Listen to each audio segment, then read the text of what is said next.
Hi everyone, Mirella here and welcome to my YouTube channel and my little crafty messy space here. Today a bit of an unusual video because we're going to attempt a little bit of a tutorial of a card. So for those of you who follow me on Instagram, I have recently posted a few quadruple slider cards and people were very interested in how I made the cards, and I promised to them that I would make a tutorial. So this is my attempt for it. Now this is not going to be a start to finish process video because it simply is a little bit too intimidating for me to attempt that. So what I did is I focused on the process itself of creating the kind of construction of the card, and you're going to see a few videos that I will put together of this whole construction itself. And by the magic of the internet, you know, a bit of coloring and embellishing and whatnot is going to happen behind the scenes. But I hope that you're still going to enjoy the video, because at the end of the day, what you're here for is to find out how to make the slider itself. Now, just a few things to mention. First of all, this is by no means my original design of a card. Unfortunately, I didn't come up with it myself. I came across it somewhere on YouTube or someone else's blog. However, I decided that I need to amend the dimensions and the details of the card that I have seen at least out there for my own needs. And this is why, instead of just directing you to somebody else's blog, I'm just making my own video. There are two reasons why I decided to amend the dimensions. First of all, postage. I personally don't hand deliver most of my cards. I tend to post them out. So first of all, the weight and the cost of postage is an important factor for me. But also another thing is, most of the cards I've seen out there were around 6 inches square, and they are a little bit intimidating for me, to be honest, to embellish, because they're quite big. Additionally, I didn't even have envelopes of that size, so I would have to end up getting my own envelopes, making their own by myself, and that's additional complication that I didn't need. So I decided to make the size a little bit smaller. But there was a bigger reason that I decided to make the dimensions a little bit smaller, and that is that if you're a crafter like me and you've been crafting for a few years and you are also a little bit of a hoarder, because let's face it, we all are, you probably have a lot of 12 by 12 sheets of cardstock and you're wondering, what the heck do I do with it? That's what I sometimes think when I look at my shelves. And to be honest, 12 by 12 sheets is something that I use when I mostly work on interactive cards, because this is when you usually need a little bit more cardstock of the same color, and they come really handy. So I decided that I wanted my cards to be of such dimension that I can only use one sheet of 12 by 12 sheet of 12 by 12 inches cardstock for my quadruple slider card, and I achieved that. So my lovely assistant, also known as my husband, helped me a little bit here and created for me two PDFs. One that shows you how you can cut your 12 by 12 sheet of cardstock in order to achieve or in order to make your quadruple slider card. And the other one, for those of you who don't have 12 by 12 sheets, we created also a template with 8.5 by 11 cardstock sizing, and you need then 2 sheets of that cardstock in order to make the card. If you would like to see what those templates look like, we will put them on the screen right now. If you would like to pin them or save them for yourself for your future reference, they will be also available on my corresponding blog post, and the link to the blog post will of course be down below in the description box. So yeah, let's just jump right to it. Thank you, internet, for being so great and allowing me to do some magic. This is the card that we're going to be making today. So this is how a quadruple slider card works, just in case you have never seen one. It is pretty cool, and it has a bit of a wow factor for sure, especially for those who don't really make cards. But even for me as a card maker, I just love playing with them. So whenever I make them, I spend a lot of time playing with them. So I'm going to show you, like I mentioned, the process of how you need to construct this card, and I'm going to give you as well a few tips and hints of what I've learned whilst making these, and that's going to come at the very end of the video, so stay tuned if you're interested to hear that. So yeah, let's dive to it and make a quadruple slider card.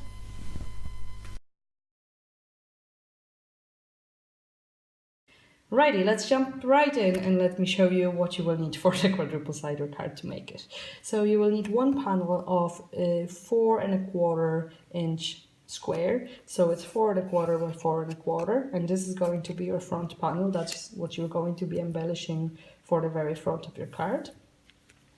You'll need two panels that are 4 inches square, so 4 inches by 4 inches, and these are going to be your inside panels. Truth be told, if you don't have enough colored cardstock, you can make these panels out of any color really, because they will not really show. But for consistency, I'm using that one sheet of paper to make everything from the same kind of thickness and color of cardstock. And then you will also need 2 panels that are going to be your slider mechanism, and these are the only ones that you will need to do a little bit of surgery to or with. So I'll show you in a moment what we'll need to do with these. And these measure 3 3/4 by 3 3/4, so they're 3 3/4 squares. I'm gonna get 2 of these. And in terms of cardstock, finally you'll need 4 of these panels, which are your physical sliders that are going to show up and, you know, pop out of your card. And these measure 4 inches tall or long by 2.5 inches wide. So this is all in terms of your basic cardstock to create it. You also, of course, need some scissors. You might want as well to get yourself a ruler and a pencil, because for the little surgery piece you will probably need a ruler and a pencil, unless you want to be adventurous and eyeball it. You'll also need a piece of thin plastic. I am using this as a piece of like a Ziploc little snack baggie or a freezer baggie, and I just cut a strip of it. So basically I cut a strip that is slightly shy of 2 3/4 inches wide, and you will need them around 6 inches long. Mine is a little bit longer. This is how big the baggie is, so I always prefer to be a bit on the safe side. So you need 2 of these, so mine is very, very long. If you don't have one of those kind of Ziploc freezer baggies, you can use as well like a plastic bag or some packaging from your stamps as well. That will work as well. It basically just needs to be some kind of thick and pretty kind of, you know, it has to be able to bend and move easily. So it has to be plastic that isn't very stiff, like acetate probably would be a bit too stiff, for example. It has to just be very bendable and soft.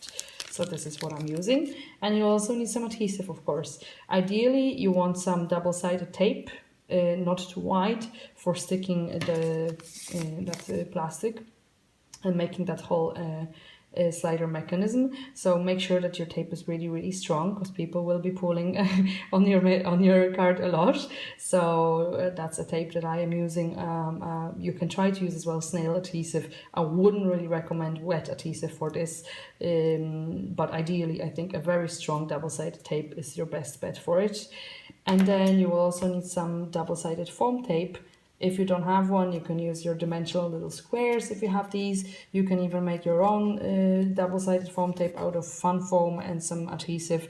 But I have a double-sided foam tape that is actually perfect for more or less the sizing that I need. So this is what I am using, and that ideally should be as well as strong and not too thick, actually, because if you have a very, very thick one, then your card will be super bulky. So you don't want it to be too thick, but, you know, as well give you a little bit of dimension. And this is pretty much all you need in terms of cardstock and basic tools. You'll also need to embellish your card, but we'll get to it in a moment, okay?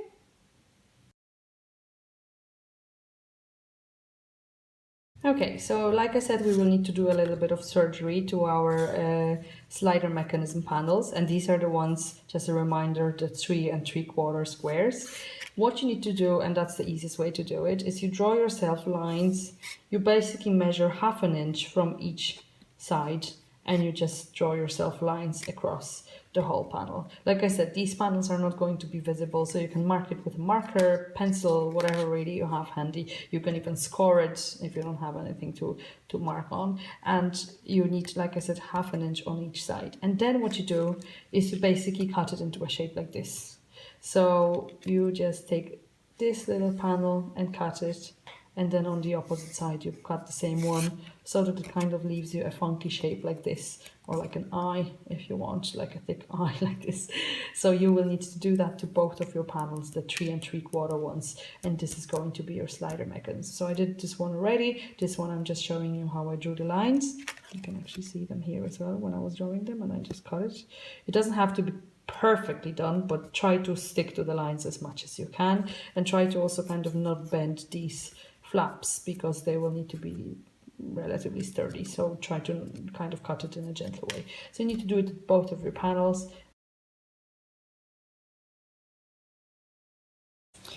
Right, so I have the basis of my slider mechanism already ready. So what I did, I had those eyes of mine that we cut out, those pieces here, and I just put my the plastic little strips that I had on top of it. So basically you just put the strip on it. On one of the edges you put your double-sided tape. Just make sure that the double-sided tape is quite close to the edge of your plastic, but it doesn't actually go out, you know, stick out from the plastic, because if you have any glue sticking out here, it'll just not work. It'll stick to the paper. So you basically put it kind of at the edge, put your double-sided tape, fold your plastic around and stick it. Now you just need to make sure that you don't make it too tight around, so there's still a little bit of loose space here, and you can test it then, kind of slide it with your fingers, see if it's sliding nicely. If you do it a bit too tightly, the paper will start bending and the mechanism will not really work. So just make sure that there is a little bit of loose space here. And then once you stick your plastic over the double-sided tape, you just snip it as close as you can really, and it's going to hold fine if you have a strong adhesive. So I did the same here. You can see here the little white piece of my paper, of my plastic, but it doesn't really matter. So I have my adhesive here, you can see it, and then I cut the piece. Like you see, it's not perfectly cut, but it's kind of close enough to the glue. And again, I'm testing that it's sliding nicely. It is, so it's perfectly fine. So this is our basis of our sliding mechanism, and now we're going to start assembling it with the flaps.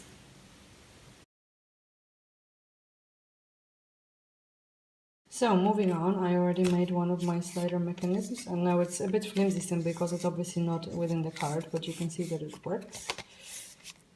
So you might have noticed I rounded my corners of my panels on one side. That's just because I like the way it looks.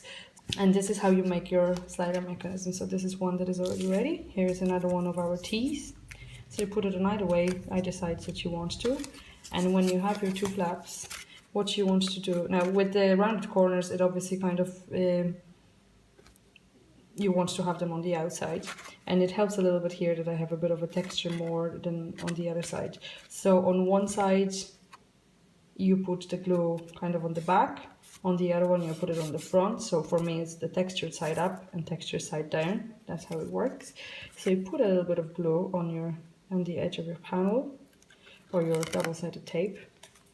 And now you're trying to align that as close to the edge as possible, and also you want to make sure it's relatively straight and that the gap here between those two elements is relatively the same.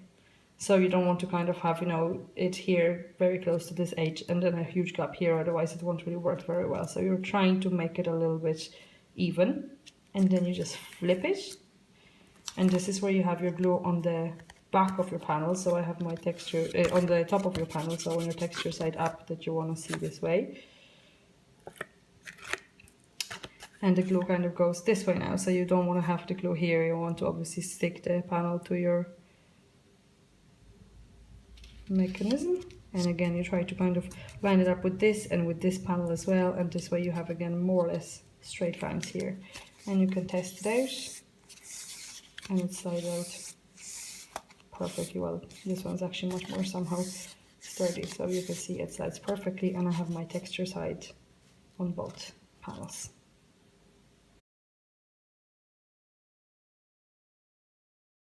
So this would ideally be the moment where you want to start embellishing your flaps.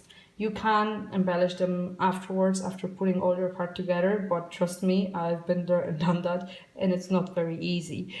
You know, there might be a bit of fiddly parts where you can't really put them perfectly straight. If you're stamping, especially directly on these or onto your matting or something, it's really not very easy to assemble them. So what I would say is try to embellish them now, or even you can embellish them even, or stick all your parts even before you put the mechanism together. But at this point it is still possible, because you see stuff is still not very stuck, so you can still manipulate them a little bit. So what I'm going to do is right now, to avoid any issues and frustration later, is I'm going to embellish my flaps now. What I'm doing, you can use your patterned papers to do it, or you can use your white cardstock that you kind of stamp and color on, whatever really makes you fancy. The first one that I have made, I actually did just with patterned paper, so I just matted it with pieces of patterned paper, and the dimensions of the flaps were just 1/8 of an inch on each side short, and I just put patterned paper on it and just stamped directly on it with big bold sentiments, and that worked really well. What I'm going to do today, and thanks to the magic of internet I have them already ready and colored, what I'm doing today, these are basically pieces of Nina, the 80-pound solar cardstock. I'm using the thinner one because the thicker one might be a little bit too bulky for that. I think it's also important to pay attention to not have too much dimension on these. So I just use the thinner, and anyways, that's the one that I use for coloring.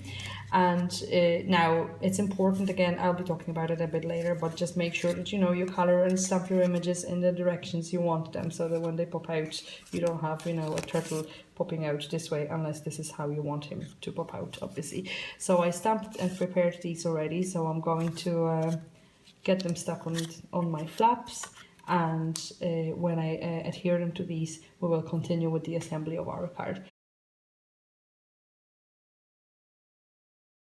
Rightio, so your next step here is putting your double-sided foam tape, and we're putting them on all 4 sides of this kind of eye shape that we had. If you remember, we had those red flaps sticking out. So we're putting foam tape, double-sided foam tape on both this side, and both the panels here, this side and this side as well. Ignore this is a mistake on my side. Just make sure that all along you test that your mechanism is actually still working. I know it's a little bit flimsy still, but when we put it all together, it's not going to be so flimsy. Just make sure it actually still moves.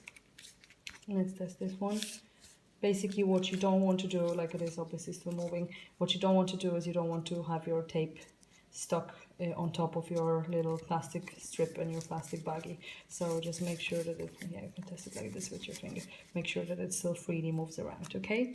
When that happens, now we can start assembling the card. So basically we have our 2 4" square panels, and we're going to just glue these down. Because these were 3 3/4 and these are 4, you will have a nice little kind of rim edge that will kind of conceal and hide all of the adhesive or any unevenness or whatever. So when you're sticking these down, just make sure that you kind of try to center them nicely within that square. You'll have a little bit of an edge there. So you need to, it doesn't matter whether you put the horizontal or the portrait one first. It's really a personal preference. You can glue this one down first, you can glue this one down second, or the other way around. So basically one of these panels are going to be your back. So you're going to, you know, stick your panel like this. Then you're going to have another one of these, which is going to be your center. So what you're going to do is you'll flip it around, try to kind of center these 2 nicely and glue them. And then you turn them around again. You'll glue this one on top, again with that nice edge. And finally you will put your 4 1/4 and 4 1/4 front panel on the very top of this, trying to kind of center it so that your flaps are sticking out in more or less the same, you know, more or less the same amount of all the flaps are sticking on all sides. I will not try to do it on camera because I know I will mess it up, so I'm sorry that I won't show you, but I hope that it makes sense.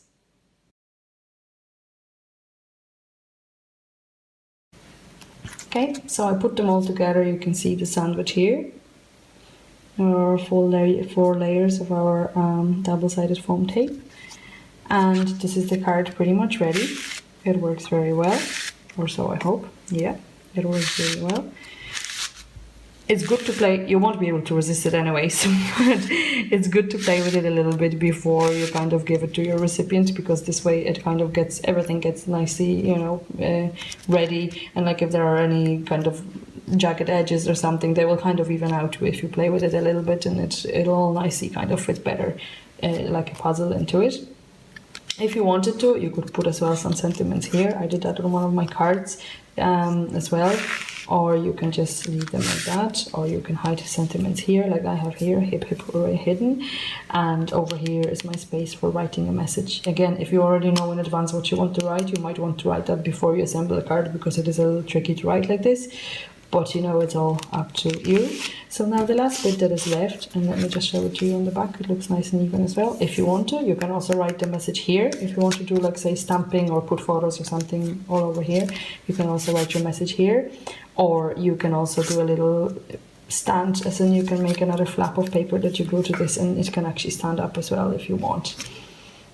And now all that is left to do is to embellish our front. Again, if you wanted to, you could have embellished it already before adhering it. I have a bit of matting to do here, so I wasn't really hugely concerned about, you know, sticking that panel already and having the card ready. Now I'll go and prepare my card front, and or the kind of front panel, and I'll stick it down to this, and I'll show you the ready card in just a moment.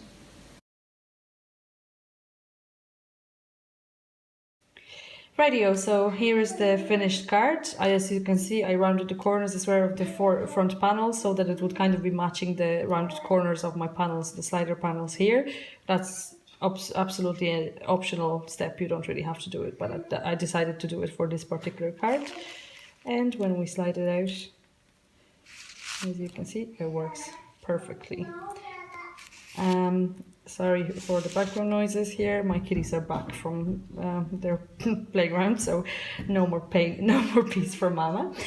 Either way, you can do a lot of stuff with it to make it different and decorate it. I'll speak about it a little bit more in the final part of kind of tips and tricks, but I just wanted to show you the final card. So this is it. I will most likely still embellish it a little bit. I might put some glossy accents here and there, maybe some sequins or something, we'll see.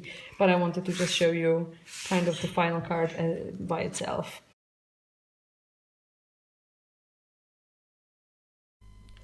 Alright, so now that we've made the card, let me share some tips and tricks with you that I have learned along the way, and you can at least maybe avoid some of my mistakes when you're making your own cards. First of all, matting.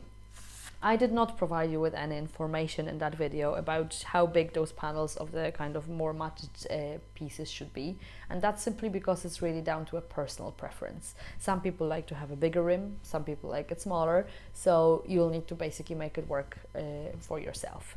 I usually use around 1/8 of an inch of a border around, so I cut my paper 1/4 of an inch smaller. So to give you an example, these flaps, if I recall correctly, are 4 inches by 2.5, which means that I would have cut my paper 3.5 by 2 for putting it on the formatting. Yeah. So that's why I didn't really give the dimensions for it, because, like I said, personal preference. Something that goes together in line with this is very important, actually. How do we make sure that nothing sticks out here in terms of images? What I found out is I usually leave around 1/2 inch of a space from the border, and that ensures that nothing will be sticking out here, and you know, it's still a surprise that there is an image hidden inside there. Likewise, if you want to make sure that all of your images are visible here and they're not hidden behind the panels, you have to make sure that you don't really stamp too close to the other edge either. Now, that was actually a design feature, you'll have to believe me. I wanted that turtle to be kind of like disguised partially. He just seems like he's walking out.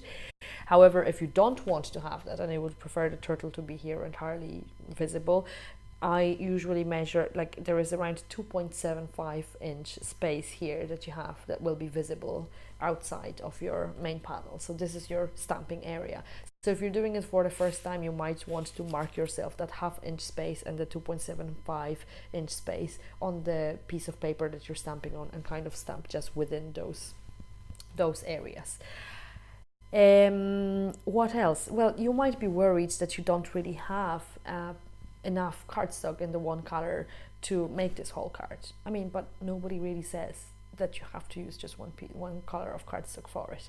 By all means, if you have only some kind of a scrap of paper that you really love the color of, you don't have to use the back panels with the same color. I mean, you can change the color. I personally am a bit of an OCD person in terms of my card making, so I like everything to match. But you can make a feature out of it and just make it all colorful and lovely, and it will look equally well.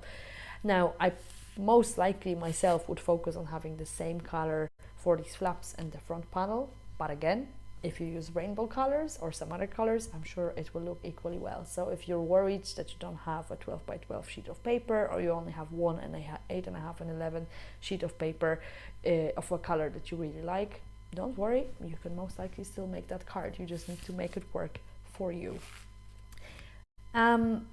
Also, if you are quite new to card making, or you just simply don't like stamping and coloring, you don't really, I'm sorry, I just can't stop playing with it, as you can see, but you don't really need to color and stamp, or, you know, ink blend or stencil or whatever.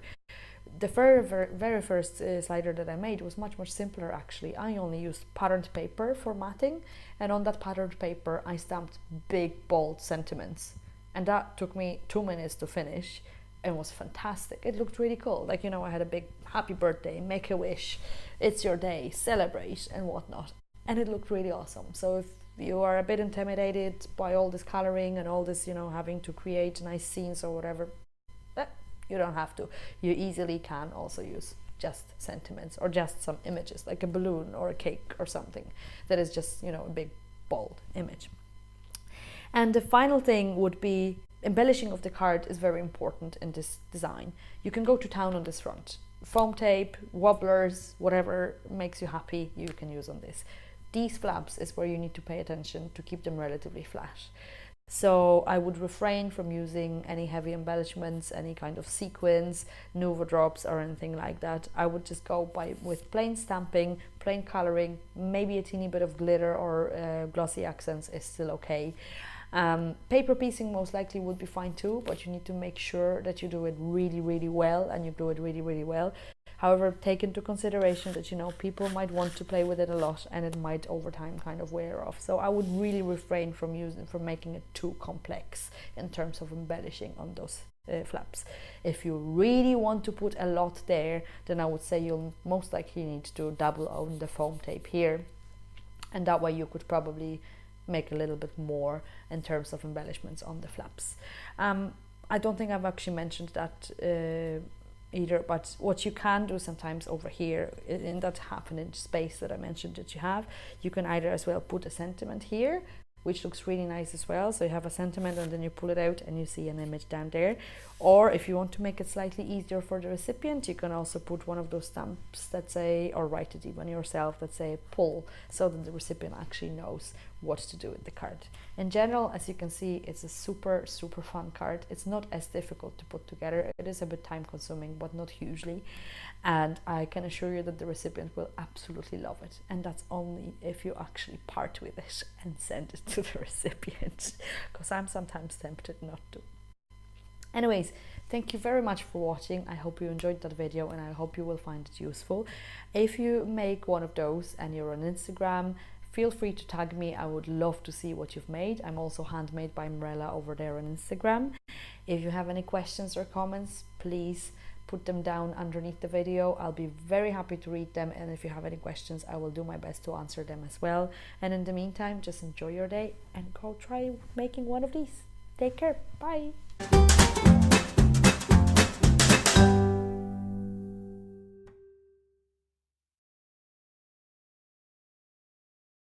And just make sure all along that you kind of check that the mechanism is working, so that your double-sided foam tape, for example, didn't trap any of your plastic baggie here. So if you had a bit of ragged edges there or something, it could have gotten trapped. So just make sure that, you know, you keep no, it's not so easy now on camera. Oh, or maybe I did glue some.